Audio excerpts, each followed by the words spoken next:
Hello viewers, ఒకవేళ మీ channel first time చూసినట్టయితే subscribe button నొక్కండి. వెంటనే సబ్స్క్రైబ్ అయిపోతుంది. అలాగే మనం దొండకాయ పచ్చడి కావాల్సిన పదార్థాలు చూద్దాం. ఫస్ట్ అయితే కావాల్సిన దొండకాయలు, 3 టొమాటోలు, 13 పచ్చిమిరపకాయలు, అలాగే చింతపండు, పోపు దినుసులు అన్నమాట.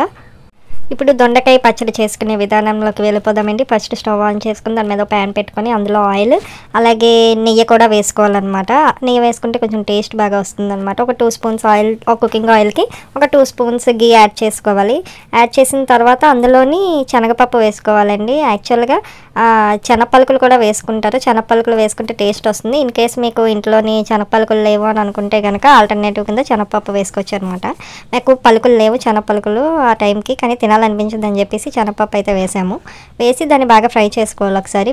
ఈ శనగపప్పు కొంచెం బాగా ఫ్రై అయిన తర్వాత ఇందులోకి ధనియాలు వేసుకోవాలండి. ఇన్ కేస్ మీ దగ్గర ధనియాలు కూడా లేకపోతే ధనియాల పొడి వేసుకోవచ్చు. ఆ ధనియాల పొడి వేసుకుంటే టేస్ట్ వస్తుందన్నమాట. మేమైతే ధనియాలు పొడి వేసుకున్నాము, అది కొంచెం వేసుకున్నాం అనమాట. ఒకవేళ మీరు అంత కొలతల ప్రకారమే చేయగలరు అనుకుంటే కనుక ఒక 1.5 స్పూన్ ధనియాల పొడి వేసుకోవచ్చు. వేసుకున్న వెంటనే మళ్ళీ అందులోని నేను ఎక్కువ ఫ్రై చేయలేదు, ఎందుకంటే ధనియాల పొడి కాబట్టి పొడి చాలా బాగా ఫ్రై అయిపోతుంది. అది ధనియాలు అయితే కొంచెం ఫ్రై చేసుకున్న తర్వాత ఈ టమాటోస్ యాడ్ చేసుకోండి.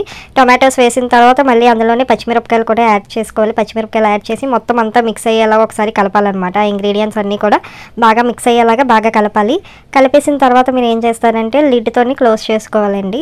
క్లోజ్ చేసుకున్న తర్వాత ఆవిరికి బాగా మగ్గుతుందనమాట. టమాటా మొత్తం సాఫ్ట్గా అయ్యేంత వరకు అనమాట. ఇంచుమించు ఒక 5 to 10 minutes వరకు లో ఫ్లేమ్ ఆర్ మీడియం ఫ్లేమ్లోని మీరు లిడ్ క్లోజ్ చేసి అయితే మగ్గనివ్వాలి. సో దట్ టొమాటో అవన్నీ కూడా సాఫ్ట్ అయ్యి తర్వాత గ్రైండింగ్కి చాలా బాగా యూజ్ అవుతుంది అనమాట. ఇంతలోకి మీన్ వైల్ టైం వేస్ట్ చేయకుండా ఇంకో పక్క టైం సేవ్ అవ్వడం కోసం ఇంకో పక్క వేరే ప్యాన్ పెట్టుకొని అందులో కొంచెం ఆయిల్ వేసుకొని ఆ ఆయిల్ కొంచెం హీట్ ఎక్కిన తర్వాత దొండకాయ ముక్కల్ని స్మాల్ పీసెస్ కింద రౌండ్ చక్రాల కింద కట్ చేసుకుంటామండి. కట్ చేసిన దొండకాయ ముక్కలన్నింటినీ కూడా ఈ ఆయిల్లోని కొంచెం మరిగిన తర్వాత ఆయిల్లోని ఇవన్నీ వేసి బాగా ఫ్రై చేసుకోవాలండి.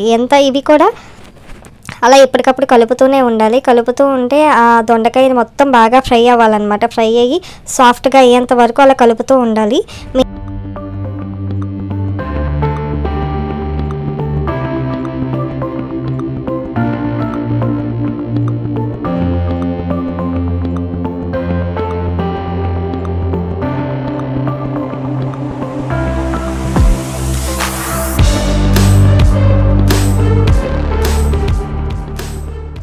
ఆ దొండకాయలన్నీ మగ్గేలోపు ఇక్కడ ఆల్రెడీ టమాటా కూడా మగ్గిపోయిందనమాట. స్టవ్ ఆఫ్ చేసుకొని చల్లారిన తర్వాత అందులో ఉన్న కంటెంట్ మొత్తాన్ని కూడా మిక్సీ గిన్నెలోకి తీసుకొని అందులోనే కొంచెం చింతపండు యాడ్ చేసుకోవాలండి. ఫస్ట్లో చెప్పినట్టు కొంచెం చింతపండు తీసుకొని ఇందులో యాడ్ చేసి తర్వాత అందులోనే మిక్సీ చేసుకోవాలన్నమాట.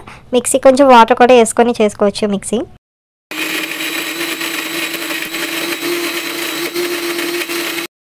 నేను లైట్గా వాటర్ యాడ్ చేసుకొని మళ్ళీ మిక్సీ చేసుకున్నానండి.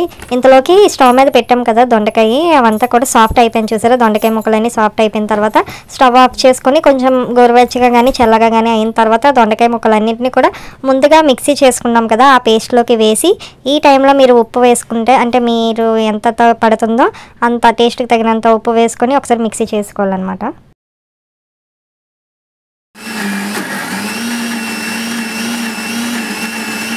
గ్రైండ్ చేసిన తర్వాత స్మూత్ పేస్ట్ లాగా గ్రైండ్ చేసుకోవాలి. దాని తర్వాత తాలింపు ప్రాసెస్కి వెళ్ళిపోదాం. ఒక ప్యాన్ తీసుకొని అందులో కొంచెం ఆయిల్ వేసి అందులో ఎండుమిరపకాయలు, కరివేపాకు, ఆవాలు, జీలకర్ర, అలాగే శనగపప్పు కొంచెం, మినపప్పు కొంచెం, వెల్లుల్లిపాయలు అన్నీ వేసుకోవాలన్నమాట. వేసుకొని మామూలు చారు తాలింపు లాగే అనమాట, కాకపోతే శనగపప్పు, మినపప్పు వేసుకొని తర్వాత బాగా ఫ్రై చేసి అందులోనే మనం మిక్సీ చేసుకున్న దాన్ని తీసి వేస్తాం. ఇక్కడ సాల్ట్ చూసుకొని సాల్ట్ పడితే సాల్ట్ వేసుకోవాలి. అంతే, టేస్టీ దొండకాయ పచ్చడి రెడీ. ఒకవేళ మీరు మా రెసిపీ ట్రై చేస్తే ఎలాగొచ్చిందో కామెంట్ సెక్షన్లో తెలియజేయండి. And please don't forget to subscribe.